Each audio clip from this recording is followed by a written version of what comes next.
Good afternoon students. இப்போ நம்ம பார்க்குறது டைப்ஸ் ஆஃப் ஸ்பெக்குலேட்டர்ஸ் வந்து பார்க்குறோம். அப்போ நாம் டிஸ்கஸ் பண்ணுறதுக்காக டிஸ்கஸ் பண்ணுறோம். டைப்ஸ் ஆஃப் ஸ்பெக்குலேட்டர் வந்து பார்த்தோம்னா நம்ம பார்க்குறோம். ஸ்பெக்குலேட்டர் அப்படின்னா என்ன அப்படின்னா, ஒரு யூகத்தினுடைய அடிப்படையில் பையிங் அண்டு செல்லிங் பண்ணக்கூடியவங்க தான் வந்து ஸ்பெக்குலேட்டர் அப்படின்னு சொல்லி நம்ம சொல்லுவோம். சரிங்களா?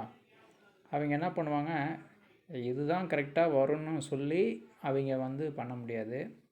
ஒன்றும் ஏறும் அல்லது வந்து பார்த்தோம்னா ஷேர்ஸ் வந்து இறங்கும் அப்படிங்கிற கான்செப்டை வச்சு ட்ரேடிங் பண்ணுறவங்களுக்கு பேர் என்ன அப்படின்னு சொல்லி பார்த்தோம்னா ஸ்பெக்குலேட்டர்ஸ் அப்படின்னு சொல்லி நம்ம சொல்லலாம். இதில் மொத்தம் 4 விதமான ஸ்பெக்குலேட்டர்ஸ் வந்து நமக்கு கொடுத்துருக்காங்க. அதில் வந்து பார்த்தோம்னா ஃபஸ்ட்டு ஸ்பெக்குலேட்டர் யார் அப்படின்னு சொல்லி பார்த்தோம்னா புல் அப்படிங்கிறாங்க. அப்போ புல் அப்படின்னா ஒரு காளை மாட்டை வந்து சிம்பிளாக வச்சு நமக்கு ஒரு ஸ்பெக்குலேட்டரை வந்து கொடுக்குறாங்க. அடுத்தது வந்து பார்த்தோம்னா வச்சிங்களேன் பியர் அப்படிங்கிறாங்க. இப்போ பியர் அப்படின்னா என்ன அப்படின்னு சொல்லி பார்த்தோம்னா கரடி அந்த சிம்பிளை வச்சு ஸ்பெக்குலேட்டர் அப்படின்னு சொல்லி சொல்கிறாங்க.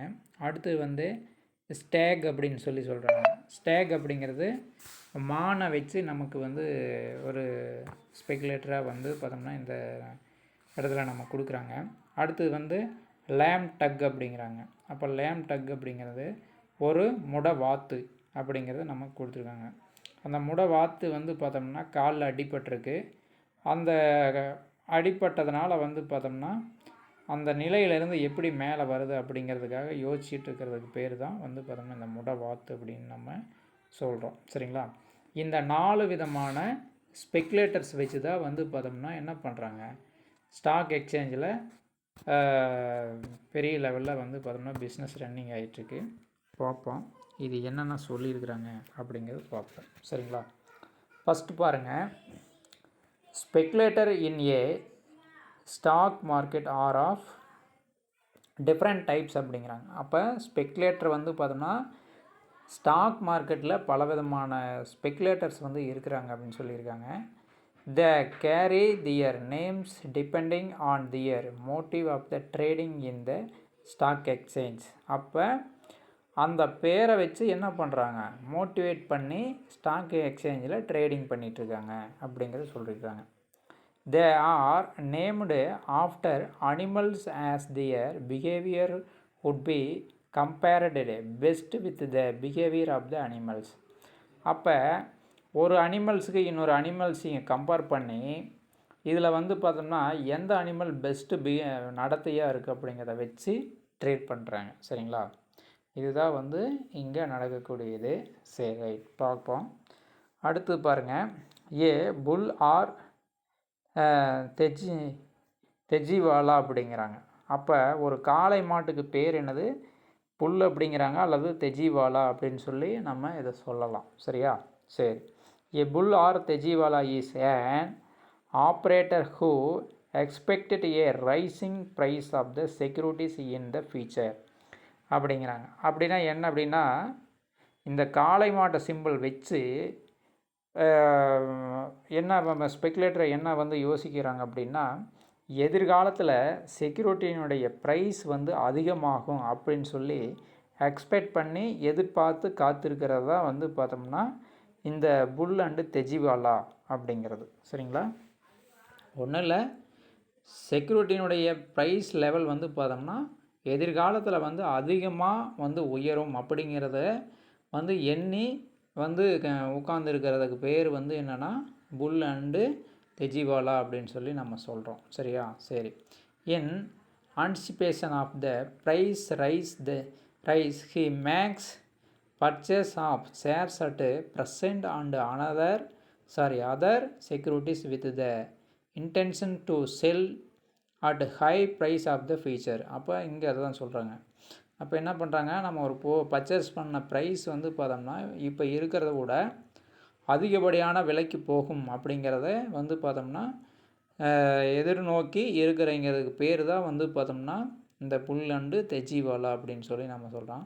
Is and called bull because just like a bull tends to throw his victim up in the air. The bull speculator stimulates the price to rise. He is an optimistic speculator அப்படிங்கிறாங்க. அப்போ ஒரு காளை மூடை என்ன பண்ணுதுங்க, தன்னுடைய கொம்புகள் மூலியமாக தூக்கி மேலே எரியுது. அதை பொறுத்து இந்த ப்ரைஸு வந்து எப்படி வந்து கிரியேட் ஆகும் அப்படிங்கிறாங்கன்னா, கீழே இருக்கிற ப்ரைஸு சடன் டைமிங்கில் எதிர்காலத்தில் டப்புன்னு மேலே ஏறும் அப்படிங்கிறதுக்காக எதிர்நோக்கி இருக்கிறதுக்கு தான் இந்த தெஜிவாலா புல் அப்படின்னு சொல்லி நம்ம அதை சொல்லலாம். அடுத்தது பாருங்கள், ரெண்டாவது ஸ்பெக்குலேட்டர் என்ன அப்படின்னு சொல்லி பார்த்தோம்னா பியர் அப்படிங்கிறான். இந்த கரடி வந்து சிம்பிளாக வச்சு விளையாடிட்டு இருக்கிறவங்க. அப்போ கரடியினுடைய சிம்பிள் எதை வந்து நமக்கு சொல்லுது அப்படின்னா, ஒரு எதிரி இருந்தாங்கன்னா அந்த எதிரி என்ன பண்ணோம்னா தரையில் கீழே தள்ளி தரையில் வந்து இழுத்து கொண்டு வரதா இந்த கரடியினுடைய வேலை. சரியா? அப்போ இங்கே நம்ம என்ன எக்ஸ்பெக்ட் பண்ணலாம் அப்படின்னு சொல்லி பார்த்தோம்னா, ஒரு செக்யூரிட்டியினுடைய ப்ரைஸு எப்படி இருக்கும் அப்படின்னா லோயஸ்ட் லெவலில் வரதுக்காக காத்திருக்கிறதுக்கு தான் இந்த கரடியினுடைய சிம்பிள். சரிங்களா? சரி, இதை அப்படியே கொஞ்சம் பார்த்துருவோம். ஏ pier R மண்டிவாலா.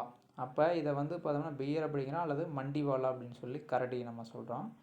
Speculator expect price to falls in future அப்படிங்கிறாங்க. அப்போ இந்த ஸ்பெக்குலேட்டர் வந்து எதை வந்து எதிர்நோக்கி இருக்கவங்க அப்படின்னா, எதிர்காலத்தில் வந்து பார்த்தோம்னா ப்ரைஸ் வந்து ரொம்ப கீழே டவுன் ஆகும் அப்படிங்கிறதுக்காக யோசிச்சுட்டு உட்காந்துருக்குறவங்க. சரிங்களா?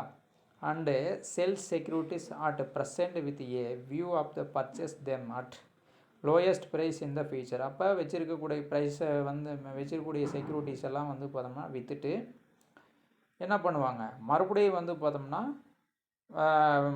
ரொம்ப மட்டமான ப்ரைஸுக்கு வரப்போ வாங்கலாம் அப்படின்னு சொல்லி காத்திருப்பாங்க. அதை தான் வந்து பியர் அப்படிங்கிறோம். A bear does not have securities at the present but sell them at higher price in anticipation that he will supply them by purchasing at the lowest price in the future. அப்போ இப்போ இந்த pier speculator என்ன பண்ணுவாங்க, இருக்கிற ப்ரைஸை வந்து high லெவலில் விற்றுட்டு பார்த்திங்கன்னா லோயஸ்ட் ப்ரைஸில் வாங்கணும் அப்படிங்கிறதுக்காக எதிர்நோக்கி உட்காந்துருப்பாங்க. அவ்வளோதான், வேறு ஒன்றும் இல்லை. A bear usually presses its victim down to the ground. Similarly, the bear speculator tends to force down of the price of the securities. A bear is a pessimistic speculator அப்படிங்கிறாங்க. அப்போ வந்து பார்த்தோம்னா இவர் என்ன பண்ணுவாருன்னா லோயஸ்ட் ப்ரைஸை எப்போ வருதோ அப்போ வாங்கணும் அப்படின்னு சொல்லி காத்துக்கிட்டு இருப்பாங்க. அப்போ இப்போதைக்கு நடைமுறையில் இருக்கிற ப்ரைஸை வந்து பார்த்தோம்னா அதிக லெவலில் விற்றுட்டு நம்ம வந்து லோயஸ்ட் ப்ரைஸில் வாங்கி லாபம் அடையணும் அப்படிங்கிறதுக்காக உட்காந்துக்கிட்டு இருக்கிறவங்க தான் இந்த பியரர் ஸ்பெக்குலேட்டர் அப்படின்னு சொல்லி நம்ம சொல்லலாம். சரிங்களா? சரி, அப்போ புல் ஸ்பெக்குலேட்டர் அப்படின்னா என்ன மீனிங்கு, இவர் வந்து எதிர்காலத்தில் அதிக லெவலுக்கு விற்கிறதுக்காக உட்காந்துட்டு இருக்கிற பேர் புல்லு. பியர் அப்படின்னா லோயஸ்ட்டு ப்ரைஸில் வரும்போது வாங்கணும் அப்படின்னு சொல்லி நினச்சிட்டு இருக்கிறீங்க பியர். அடுத்து வந்து பார்த்தோம்னா ஸ்டேகு. அப்போ மான் சிம்பிளாக வச்சு ஸ்பெக்குலேட் பண்ணி உட்காந்துருப்பாங்க. இவங்க என்ன பண்ணுவாங்க அப்படின்னா ஒரு கம்பெனியினுடைய முனைமத்தில், அதாவது வந்து ஒரு கம்பெனியினுடைய பிரிமியத்திலே வந்து பார்த்தோம்னா வாங்கணும் விற்கணும் அப்படிங்கிற மாதிரி, அதாவது வந்து ஒரு ஷேர்ஸ் வந்து வாங்கணும் அப்படின்னு எதிர்நோக்கி இருப்பாங்க. சரிங்களா? சரி, இங்கே பாருங்கள், எப்போவுமே ஒரு எச்சரிக்கையாக இருக்கிறதுக்கு பேர் தான் வந்து பார்த்தோம்னா ஸ்டேகு ஸ்பெக்குலேட்டர் அப்படிங்கிறாங்க. மான் வந்து பார்த்தோம்னா ஒரு எச்சரிக்கையோடவே இருக்கும். அப்போ வந்து பார்த்தோம்னா இந்த இடத்துல முடிஞ்ச வரைக்கும் லாஸ் வராது அப்படிங்கிற மாதிரி எதிர்நோக்கி இருக்கிறது தான் ஸ்டேக் ஸ்பெக்குலேட்டர் அப்படின்னு சொல்லி சொல்கிறோம். சரியா? A stage is a causing speculator in the stock exchange.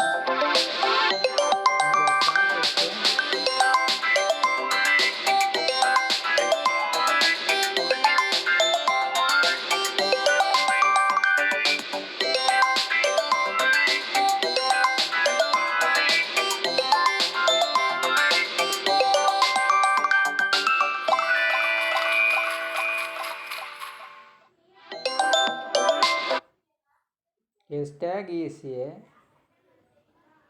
counteous speculator in the stock exchange. He applies for share in a new companies and expect to sell them at a premium. அப்போ ஒரு new கம்பெனியை வந்து பார்த்தோம்னா at premium ரேட்லேயே வந்து பார்த்தோம்னா விற்கணும் அப்படிங்கிறதுக்காக வந்து பார்த்தோம்னா எதிர்நோக்கி இவங்க இருப்பாங்க.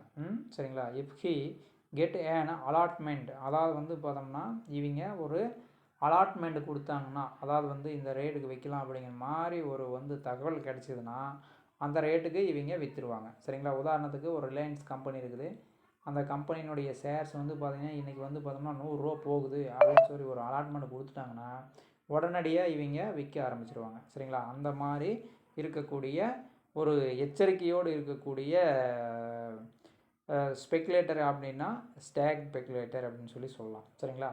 He select those companies whose shares are in more demand and are likely to carry a premium. அப்போ இவங்க வந்து பார்த்தோம்னா பிரிமியத்தில் வந்து பார்த்தோம்னா எடுத்துகிட்டு போகணும் அப்படின்னு சொல்லி நினைப்பாங்க. He sell the shares before being called the pay of the allotment money. அப்போ வந்து அலாட்மெண்ட் மணி கொடுத்ததையும் வந்து பார்த்தோம்னா இவங்க தன்னுடைய ஷேர்ஸ் எல்லாமே வந்து என்ன பண்ணிடுவாங்க, செல் பண்ணிடுவாங்க. He is also called a premium hunter. இவங்க வந்து பார்த்தோம்னா என்ன சொல்கிறாங்க, இவரை வந்து பார்த்தோம்னா பிரீமியத்தில் வேட்டையாடக்கூடிய ஒரு ஸ்பெக்குலேட்டர் அப்படின்னு சொல்லி நம்ம இவரை சொல்லலாம். சரிங்களா. அடுத்தது பாருங்கள், லேம் டக் அப்படிங்கிறாங்க. அப்போ லேம் டக் அப்படின்னா என்னன்னு சொல்லி பார்த்தோம்னா, அந்த டக்கில் வந்து பார்த்தோம்னா அந்த வாத்துக்கு காலில் அடிபட்டிருக்கு. அந்த வாத்து காலில் அடிபட்டிருக்கிறதுனால என்ன பண்ண முடியாது, அது வந்து பார்த்தோம்னா சிறப்பாக செயல்பட முடியாது. அது எப்படி அந்த நிலையிலேருந்து வெளியே வர்றது அப்படிங்கிறத பற்றி யோசிச்சுட்டு இருக்கிறதுக்கு பேர் தான் வந்து பார்த்தோம்னா இந்த லேம் டக் அப்படிங்கிறத இந்த சிம்பிள் நமக்கு கொடுத்துருக்குறாங்க. அதாவது வந்து இங்கே என்ன சொல்கிறாங்கன்னா, பியர் ஸ்பெக்குலேட்டரும் லேம் டக் ஸ்பெக்குலேட்டரும் வந்து பார்த்தோம்னா கிட்டத்தட்ட ஒரே மாதிரி தான்.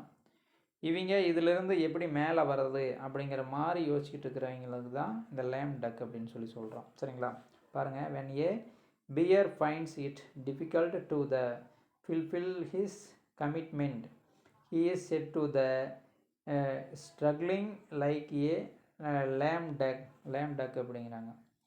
அப்போ இது என்ன சொல்லுது அப்படின்னா, ஒரு ஸ்ட்ரகிளிங்கில் வந்து பார்த்தோம்னா ஒரு பிரச்சனையில் இருக்கிறப்ப எப்படி வந்து பார்த்தோம்னா நம்ம வெளியே வர்றது அப்படிங்கிறத பற்றி இங்கே சொல்லியிருக்காங்க. சரிங்களா. A bear speculator contract to sell securities at a later date. அப்போ வந்து பார்த்தோம்னா செக்யூரிட்டிஸ் வந்து பார்த்தோம்னா லேட்டாக வந்து விற்கிறது, அதை பற்றி யோசிச்சுட்டு இருக்கிறதா வந்து பார்த்தோம்னா இந்த லேம் டக் அப்படின்னு சொல்லி சொல்கிறோம். அந்த appointed time he is not able to get the securities as the holders are not willing to part with them. In such situation he feel concerned. Moreover, the buyer is not willing to carry over the transaction அப்படிங்கிறாங்க. அதாவது வந்து என்னென்னா ஒன்றும் இல்லை, இதை வந்து பார்த்தோம்னா இந்த பையிங் வந்து எப்படி நாம் இதிலிருந்து வந்து மீண்டும் வர்றது, செக்யூரிட்டிஸ் வந்து நம்ம எப்படி வாங்கிறது அப்படிங்கிறத வந்து ஏதோ ஒரு விதத்தில் வந்து பையிங்கோ அண்ட் செல்லிங்கோ பண்ணியிருந்தாங்கன்னா அதுலேருந்து நம்ம எப்படி மீண்டு வர்றது, ஒரு வேளை வந்து பார்த்தோம்னா ஹையஸ்ட்டு லெவலில் போவோம் அல்லது லோயஸ்ட் லெவலில் வரப்போ நாம் எப்படி வந்து இதை வாங்கிறது அப்படிங்கிறத தெரியாமல் உட்காந்துட்டு இருக்கிறதுக்கு பேர் தான் லேம் டக் அப்படின்னு சொல்லி சொல்கிறோம். சரிங்களா. ஒன்று ஹையஸ்ட்டில் போவோம் இல்லை லோயஸ்ட்டில் போவோம், அந்த டைமிங்கில் என்ன பண்ணுறதுன்னு தெரியாமல் உட்காந்துருக்கு பேர் லேம் டக் அப்படின்னு சொல்லி நம்ம சொல்கிறோம். இவ்வளோதான். இதை படித்து பார்த்திங்கன்னா புரியும்.